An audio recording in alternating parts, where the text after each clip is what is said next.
Last week, Florida's Governor Ron DeSantis signed a law ending squatters' rights. Joining me now is Florida's Polk County Sheriff Grady Judd. Sheriff, do you now have the power to arrest and evict squatters quickly? Well, you know, we always had the power to arrest and evict squatters quickly.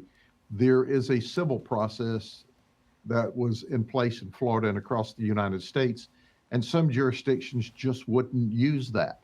We always did here, and we never had any problem with the squatters, because when they would go into someone's house and change the locks and turn on the electricity and says, "It's my house," we would verify that it was not a contractual issue, and we would arrest them. We always have arrested them.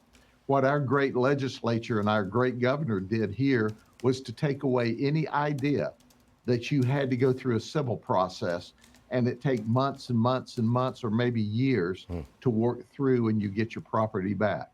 That's the whole point, isn't it? Months and months and months and maybe years. The White House was pressed on squatters' rights. Watch this, please, Sheriff. Roll it. How worried do Americans need to be about squatters? Homeowners are showing up at places that they own, where the locks have been changed, some squatter has moved in, and the homeowner has no rights. Does President Biden think that is right? So if my understanding is that this is obviously a local issue. We are certainly tracking that issue.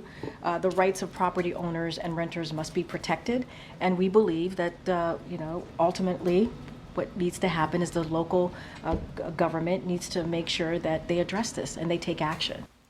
KJP is saying that it's a local issue. I believe you're saying it's a local issue. Would you want the feds to get involved at all?